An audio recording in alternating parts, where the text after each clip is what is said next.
July 15th, 2020, an ordinary afternoon. People were still holding their phones, still scrolling, still laughing, still believing the world was running in its familiar order. No bombs falling, no sirens, no screams in the streets, only lines of text appearing on screens. And then, one by one, people began to sense that something was wrong. The most powerful voices on the planet, the people whose single sentence could shake markets, suddenly no longer controlled their own words. They were still online. Their accounts were still there. Their names were still there. But the power was no longer in their hands. The feeling spread fast, like a cold wave running down the spine. If even those at the very top could be stripped of control and silence, then what was really protecting the rest of the world? And while you were still staring at your screen, still thinking you were just an observer, somewhere an invisible door had opened, and control was quietly changing hands. It did not stop at one name. It spread, slowly but steadily, like pieces being pulled from a board. Elon Musk, the man whose tweets alone could shake the tech market, was the first to fall. Then Jeff Bezos, the symbol of absolute wealth and power, once considered the richest man on Earth. Then Bill Gates, a face tied to the computers of billions for decades. Before anyone could understand what was happening, the name Apple appeared, a company long seen as a fortress, where security was treated almost like religion. And then it crossed beyond technology. Barack Obama, a former president who once held the power of a nation. Joe Biden, on his way to becoming the next president. Political power was no longer standing aside. Warren Buffett, the embodiment of financial wisdom and stability. Kanye West, a cultural icon whose influence travels faster than any headline. Michael Bloomberg, a man who understands the power of data and media better than most. Even things that seemed invisible began to collapse. Twitter's own support account, the place people turned to when something went wrong, was no longer safe. Then Binance, Gemini, Coinbase, names that hold the money of millions across the world. Layer by layer, from technology, money, politics, culture, to the very systems behind them, everything shared the same realization. No one was outside this, no one was above it, and only then did people truly understand. This was no longer an incident. This was a moment where power was being taken away, right in front of the entire world. The initial shock quickly turned into panic. Markets began to shake in ways no one could predict. A single rumor was enough to send stocks plunging, enough to make billions vanish in minutes. People who were used to controlling risk, used to calculating every percentage point, suddenly felt they were standing before something beyond their understanding. Newsrooms fell into chaos. Editors shouted into phones. Reporters refreshed updates by the second. Headlines changed again and again because no one knew what would come next. Each new update made the air heavier, as if the world itself was holding its breath, waiting for the next blow. In the shadows of closed rooms, security agencies began forming their darkest theories. The CIA and other intelligence bodies suspected a hostile nation, a silent attack aimed at the stability of the entire system. No one said it out loud, but everyone thought it. If the most powerful accounts could be controlled, then what was the next line to be crossed? If the target was not just money, then what was really under attack was trust, order, the sense of safety the world had clung to for so long. And that question, more than any breaking news, is what made fear spread so fast. Then the curtain was pulled back, and the most terrifying assumptions collapsed one by one. Not a hostile nation, not a secret organization with hundreds of people behind it, no hidden command center, no military control room. What stood behind the chaos that kept the world awake was something almost impossible to believe. A 17-year-old boy living in Florida. No suit, no authority, no status, just a small apartment. The glow of a screen reflecting off a very young face. A can of Red Bull beside the keyboard. A video game paused on another screen. While the outside world trembled in fear, inside that room, everything was disturbingly quiet. No shouting, no sense of triumph, just steady mouse clicks, familiar motions of a child raised by the internet. And that was the moment people froze. Because if the power of the entire world could be shifted from a room like that, then the most fragile thing was not technology at all. It was the trust people placed in it every single day.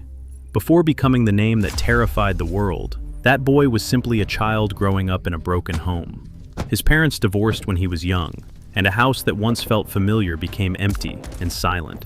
His mother worked 2 jobs, leaving early in the morning and returning after dark, exhausted, with no energy left to ask questions or listen. The dinners where someone sat across the table slowly disappeared. In that space, loneliness grew, quietly but relentlessly. No one truly saw him. No one asked what he was thinking or how he felt. Then the internet appeared like a door into another world. There, he was no longer a silent child in a dark room. There, people heard him. They noticed his words, his actions. For the first time, he felt that he existed, that he mattered. And that is where the story becomes uncomfortable. Because it is hard to look at everything that followed and see only a villain, when behind it all is still the image of a lonely child, simply searching for a place to be seen and acknowledged. It did not begin with massive hacks or million-dollar figures. It began small, almost harmless, in a world that looked like nothing more than a game. Minecraft, for most people, was a place to build and relax, but for him, it was a real economy. There were trades, markets, rare items that not everyone could get. A cape, a small cosmetic item, became a symbol of status. If you had one, people looked at you differently. And he realized something very early. If you control what others desire, you control them.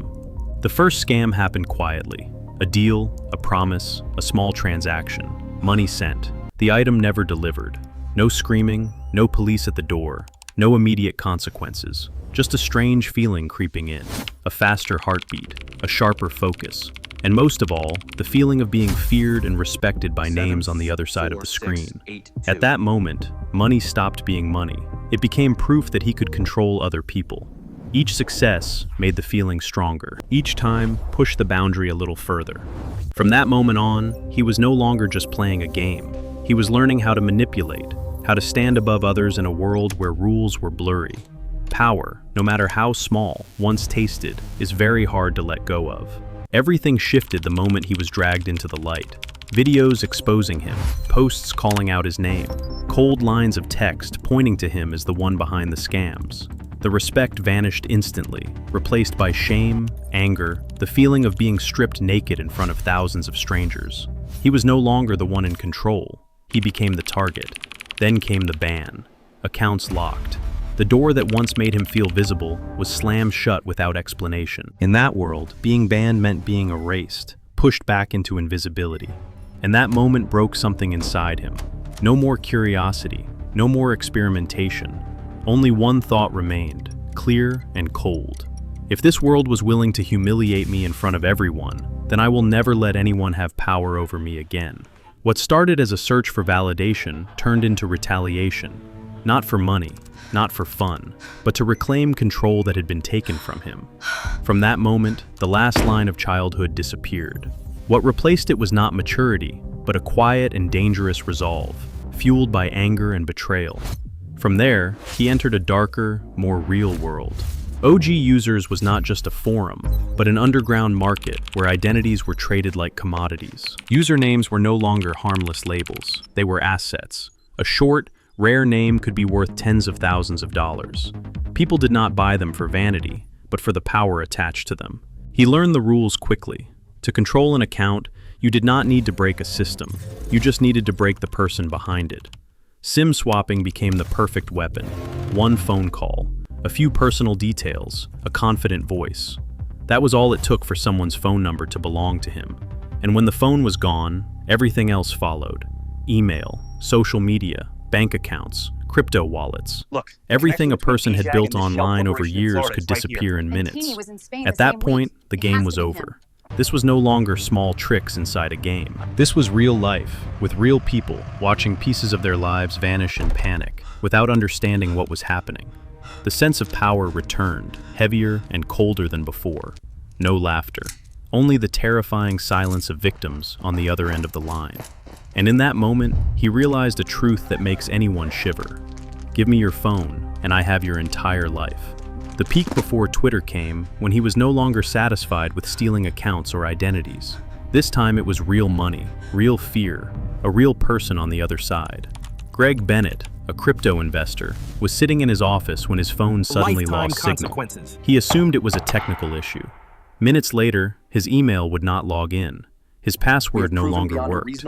When Greg opened his crypto wallet, he saw what no one ever wants to see. $1 million leaving his account, transaction by transaction, right in front of him, slow and unstoppable. A crushing sense of helplessness set in. He knew he was being robbed, and there was nothing he could do to stop it. Then, before he could recover, an email arrived. Not a system alert, a direct message. Short, cold, aimed straight at the deepest fear any person has. We have information about your family. We know where you live. If you want peace, send more money. That was the moment the final line was crossed. This was no longer theft. This was intimidation, using fear to force obedience. The most frightening part was not the amount already taken, but the fact that even after taking so much, he did not stop. Greed does not fade with money. It grows when you realize you can control another person's fear. From that point on, the road back was almost gone. Eventually, the door closed. He was arrested.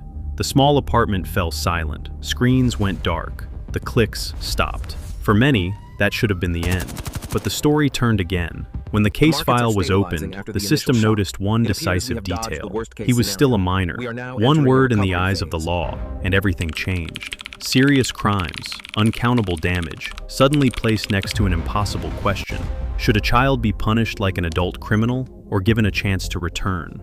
The result was a plea deal. He confessed and in return received a far lighter sentence. No long trial, no punishment as severe as people expected. And what made many fall silent was this. After everything, he was allowed to keep most of the money. Millions of dollars resting safely inside a legal agreement. No gunshots, no escape, no chase, just cold legal language applied correctly. And that moment planted an uncomfortable question in people's minds. If the system is gentle the first time, what is it teaching a child? That boundaries can be tested, that consequences can be negotiated, or that sometimes the law does not stop evil. It simply arrives later to clean up what is already broken. The real climax was never about complex code. It was about a deeply human weakness. He did not break the system with genius engineering. He exploited trust. Social engineering, the art of manipulating belief and confidence, became the key to the largest door of all. A phone call that sounded professional, a voice that carried authority, a few internal terms spoken at the right time. On the other end, employees believed they were doing the right thing, protecting the company, keeping systems safe. And in that instant, control was handed over. When he reached the most powerful internal tool, known as God mode, almost all limits vanished. No victim passwords needed, no approvals required. With a few actions, any account could be taken over. Names that represented power, wealth, politics, and the trust of millions became equally fragile. This was no longer about one company being breached. It was the moment the world realized that the system it relied on stood on very thin ground. In the hands of a boy, from a small room, existed the power to crash markets, ignite panic, even trigger consequences no one could fully imagine. And the most frightening part was not what he did, but what he did not need to do. He never had to break technology. All it took was people trusting the wrong voice, and the world was already on the edge. The greatest tragedy of this story is not how far he went, but how small he saw the power he held. In that moment, he touched something very few humans ever do: almost unlimited control. The ability to shake markets, ignite chaos, even rewrite global trust with a few actions. Yet instead of understanding its scale, he returned to the same narrow path he knew: a simple scam, a cheap promise, a wallet receiving only about $120,000. That number feels absurd when placed next to the magnitude of the power in his hands. It is the moment where anger fades, replaced by regret. Regret for a mind that could have gone far, but remained trapped in early games. Regret for a child so used to small victories that he failed to see the ocean in front of him. His mind was still in Minecraft, where power was measured by rare items and immediate fear, never learning to look one step ahead. That immaturity turned everything into a quiet tragedy, not because he lacked intelligence, but because he never had the chance to grow enough to understand that some opportunities appear only once. And when they are missed, what remains is not victory, but a void nothing can fill.